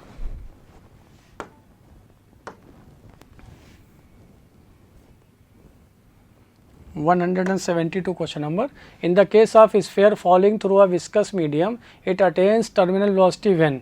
जस्ट अगेन ये कॉन्सेप्चुअल क्वेश्चन है कि मान लेते हैं यहाँ पे ये इसका वेट है mg, ये विस्कस फ्लूइड में इसको फॉल कराया गया तो इसके ऊपर एक फोर्स लगेगा, विस्कस फोर्स जो इसके अपोजिशन में होगा, साथ साथ में चूंकि इसके ऊपर लगने वाला एक बियॉन्सी फोर्स भी होगा जो किधर होगा, अपवर्ड डायरेक्शन में, चूंकि ये क्या होगा किसी विस्कस फ्लूइड में इसको डिप कराया गया, तो जिसकी वजह से एट इक्विलिब्रियम में आप बोलेंगे कि एफ वी प्लस बी का जो सम होगा उसके वेट mg के बराबर हो जाएगा। अब यहाँ पे ऑप्शन चेक कर लेते हैं, buoyant force becomes equal to force of gravity, ये तो गलत हो गया क्योंकि यहाँ पे विस्कस फोर्स भी होगा, viscous force plus force of gravity becomes equal to buoyant force, वो भी गलत हो रहा है यहाँ पे, विस्कस फोर्स इज 0, ये गलत हो रहा है, viscous force plus buoyant force becomes equal to force of gravity, यही देखने को मिला, तो ऑप्शन दिखा आपको 4।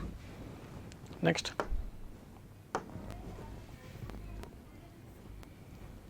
173 question number, the electric intensity outside a charge sphere of radius 2r at a distance r greater than 2r दे रखा है is sigma surface charge density of the sphere, लेकिन रेडियस दे रखा है आपको 2r। देखिए यहाँ पे क्या है कि एक चार्ज है जिसके पास सिग्मा कामा मान लेते हैं क्यू कामा, रेडियस जो दे रखा है वो 2r के बराबर, इसका रेडियस जो है वो 2r के बराबर, आउटसाइड पे कोई एक पॉइंट P है जहाँ पे पूछा है कि इलेक्ट्रिक फील्ड क्या होगा। तो इलेक्ट्रिक फील्ड हम लोग जानते हैं आउटसाइड के लिए लिखते हैं k q divided by are square, behave करता है जैसा एज ए पॉइंट चार्ज, लेकिन यहाँ पे सिग्मा की बात करें तो सिग्मा होता है क्यू डिवाइडेड बाई ए, तो क्यू आपको मिल जाएगा सिग्मा इंटू ए के बराबर। स्फेरिकल शेप में है तो इसका जो एरिया होगा वो 4 पाई आर स्क्वायर, लेकिन रेडियस का है तो यहाँ पे 4 into sigma into 4 pi r square लिख सकते हैं, बिकॉज 2 का स्क्वायर 4 बाहर कर लिए। तो यहाँ पे के का वैल्यू जानते हैं constant 1/4 pi epsilon naught, q की जगह पे पुट किए 4 into sigma into 4 pi into are square divided by, ये मिला आपको स्मॉल आर स्क्वायर, 4 पाई से 4 पाई कट हो गया तो रिजल्ट आया आपके पास sigma into 4 into capital R square divided by epsilon not into small R square, ऐसा देखने को मिला सेकंड में, तो ऑप्शन आ गया आपका second. Next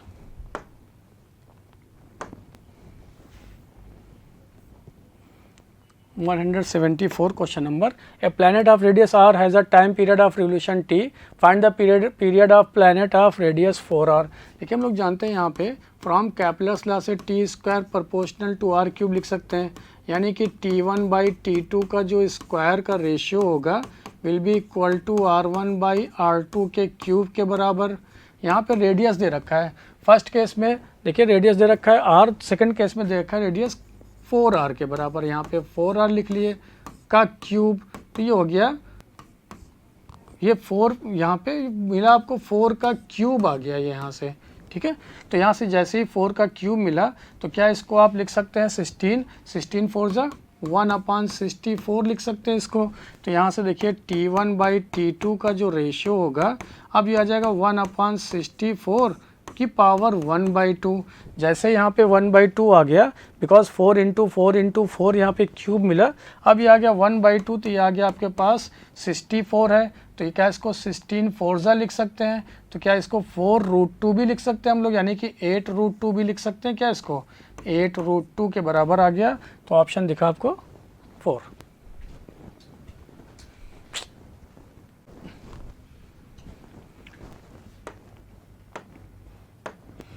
Next question 174. A planet of radius r has a time period of revolution t. Find that period of planet of a radius 4r. देखिए हम लोग जानते हैं फ्रॉम कैपलर्स लॉ से बात करें तो t² प्रोपोर्शनल टू होता है यहाँ पे r का क्यूब, यानी कि लिख सकते हैं आप टाइम पीरियड t1/t2 का whole square will be equal to यहाँ पे r1/r2 का होल क्यूब लिख सकते हैं। क्या यहाँ से टाइम पीरियड यहाँ पे फर्स्ट केस में दे रखा है t, सेकेंड केस में t2 का whole square will be equal to, first case में रेडियस r है, सेकंड केस में रेडियस इसका 4r है का होल क्यूब। तो क्या इसको 64 लिख सकते हैं। तो क्या यहाँ से आपको दिखा t/t2 will be equal to 1/64 की पावर 1/2। तो क्या इसको 1/8। तो यहाँ से t2 का वैल्यू आ गया 8 के बराबर। तो ऑप्शन दिखा आपको फर्स्ट। नेक्स्ट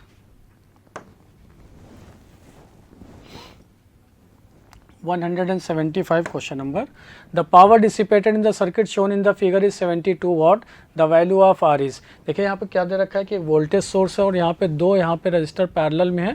तो पावर लिखने के लिए हम यूज़ करेंगे यहाँ पे V² divided by R equivalent.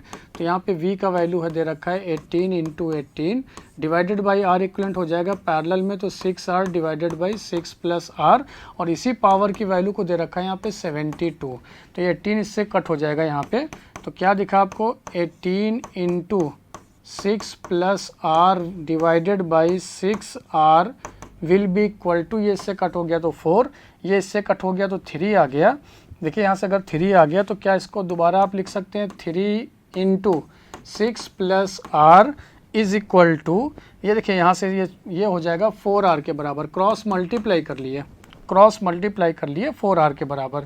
तो फिर देखिए इसको सॉल्व किया तो हो गया 18 + 3R will be equal to 4R, इधर लेकर चले गए तो R आ गया आपके पास 18 ओम के बराबर। तो ऑप्शन दिखा आपको second. Next 176 question number. A disc of mass 150 gram is kept floating horizontally in air by firing bullets, each of mass 10 gram with the same velocity at the same rate of 5 bullets per second. The bullets rebound with the same speed, rebound हो गया with the same speed in opposite direction. The velocity of each bullet at the time. मान लेते यहाँ पे एक disc है तो यहाँ पे एक बुलेट इसको फायर किया गया स्पीड v से, तो वो सेम स्पीड से रिबाउंड होके वापस आ गया, ऐसा बोल रहा है यहाँ पे। तो अगर बात करें फ्रॉम ये F external will be equal to ΔP/ΔT change in momentum के बराबर, और यही एक्सटर्नल फोर्स इक्वल हो जाएगा इसके वेट चूँकि फ्लोट कर रहा है तो mg के बराबर। तो यहाँ पे आप लिखेंगे n × ΔP यानी कि m × v divided by t, जहाँ पे n क्या नंबर ऑफ बुलेट्स पर सेकंड दे रखा तो n/t, लेकिन ये रिबाउंड किया तो 2 से मल्टीप्लाई, क्योंकि यहाँ पे एक डायरेक्शन में अगर जा रहा है पॉजिटिव लेंगे तो अपोजिट डायरेक्शन में इसके डायरेक्शन को नेगेटिव लेंगे, चूँकि चेंज लिख रहे हैं तो यहाँ पे चेंज में क्या जाएगा ऐड हो जाएगा। तो यहाँ पे मास दे रखा है किसका 150 ग्राम है, तो यहाँ पे लिखे 150 ग्राम है तो 10⁻³ × g 10 से मल्टीप्लाई, और n/t आपको दे रखा है 5 बुलेट पर सेकंड, और जबकि हर बुलेट का यहाँ पे मास दे रखा है आपको 10 ग्राम के बराबर, तो इसको लिखे 10 × 10⁻³ स्पीड v आपसे पूछ रहा है क्या होगा, 2 से यहाँ पे मल्टीप्लाई, सॉल्व किए यहाँ से देखिए 10 से 10 कट हो जाएगा, ये भी यहाँ से 10 हो गया तो 10 इससे कट हो गया, तो ये v आ गया आपके पास 15 मीटर पर सेकंड के बराबर। तो ऑप्शन आया आपका first. Next,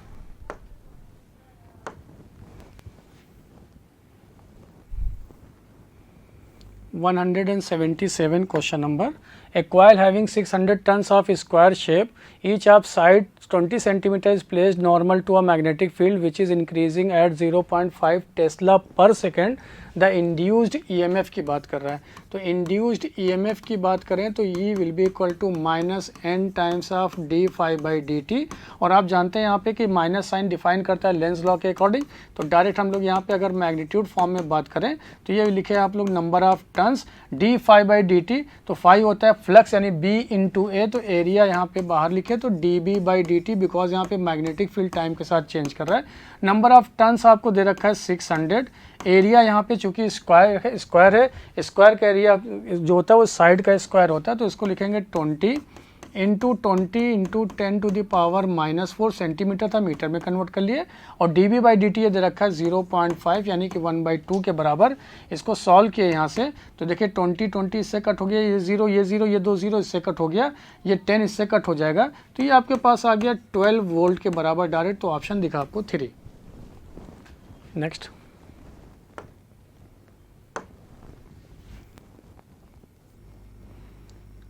178 question number. A body of mass 2 kg is rotating in a vertical circle of radius 2 meter. What will be the difference in its kinetic energy at the top and bottom of the circle? पूछा क्या होगा difference in kinetic energy, जबकि ये vertical circular motion perform कर रहा है। हम लोग जानते हैं अगर ये सेंटर के अबाउट, यहाँ से ये सेंटर के अबाउट ये अगर इसका रेडियस आ रहा है तो इस लोवेस्ट पॉइंट पे to complete the circular motion होने के लिए जो लोवेस्ट पॉइंट पे स्पीड होना चाहिए वो √5gr के बराबर। जैसे ही ये हाईएस्ट पॉइंट पे, चूंकि जब इतना स्पीड देंगे उससे ज़्यादा देंगे तो ये पहुंचेगा हाईएस्ट पॉइंट पे। ये हाईएस्ट पॉइंट है, ये लोवेस्ट पॉइंट है जिसका मास यहाँ पे m दे रखा है पार्टिकल का, इसके पास यहाँ स्पीड होगा √gr के बराबर। ये कॉन्सेप्चुअल क्वेश्चन यहाँ पे पहले हम लोग बात कर ले। फिर पूछा कि काइनेटिक एनर्जी का डिफरेंस क्या होगा, तो kinetic energy at bottom minus kinetic energy at highest point का जो डिफरेंस होगा will be equal to half of m into, यहाँ लिखेंगे वी एल का स्क्वायर यानी लोवेस्ट पॉइंट का जिसको बॉटम बोले यहाँ पे, माइनस ऑफ वी एच का स्क्वायर, तो यहाँ पे लिखे half of m into V L जानते हैं 5 इंटू जी आर, और इसकी वैल्यू को लिख सकते हैं माइनस ऑफ जी आर, तो ये हो गया 2gr, तो ये आ गया 2mgr के बराबर। और वैसे भी यहाँ पे डिफरेंस पूछा गया है तो लॉस इन काइनेटिक एनर्जी बराबर गेन इन पोटेंशियल एनर्जी के बराबर लिखेंगे, तो डायरेक्ट आप लिख सकते थे 2mgr के बराबर। आप वैसे भी लिख सकते थे, ऐसे भी हम लोग यहाँ पे सॉल्व कर लिए, तो 2 आ गया।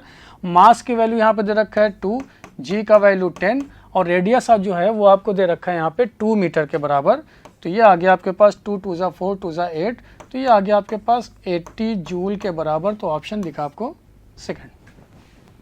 Next,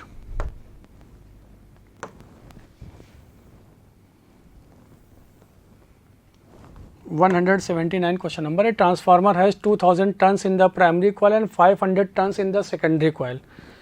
If the voltage in the primary coil is 240 volt, then the voltage in the secondary coil, again ये formula based question, number of turns in a primary coil to the secondary coil का ratio तो voltage across primary divided by voltage across secondary. Primary में दे रखा है आपके पास ये 2000 के बराबर, सेकेंडरी में ये नंबर ऑफ टर्न्स आपको दे रखा है 500 के बराबर, और यहाँ प्राइमरी में जो वोल्टेज दे रखा है ये दे रखा है आपको 240 volt.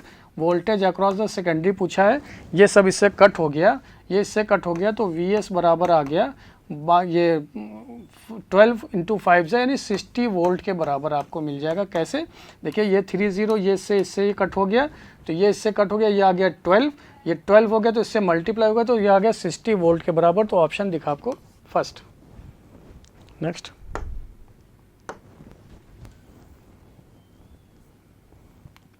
180 question number. In a stationary wave represented by y is equal to 2a cos kx sin omega t, the intensity at a certain point is maximum when.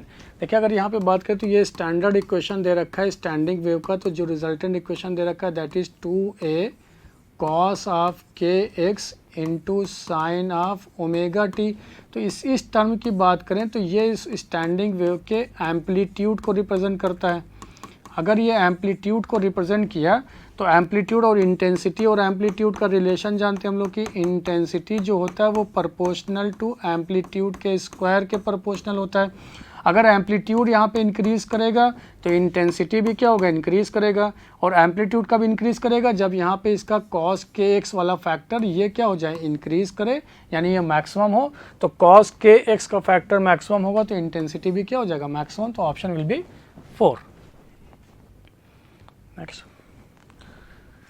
तो स्टूडेंट्स ये था आज आपका डिस्कशन। देख रहे थे आप यहाँ पे maximum question just formula based था। ये क्वेश्चन इसलिए ऐसे आपको मिले यहाँ पे कि ताकि आपकी एक्यूरेसी इंक्रीज़ हो और साथ साथ में आप टाइम मैनेजमेंट पे भी वर्क कर सकें, क्योंकि क्वेश्चन जो को आपका एग्ज़ाम होगा वो सिर्फ और सिर्फ 3 आवर्स का है। तो कोशिश ये करना है आपको कि एक्यूरेसी के साथ में और टाइम फ्रेम में क्वेश्चन को सॉल्व करें ताकि आप लोग अच्छा स्कोर कर सकें। Thank you so much.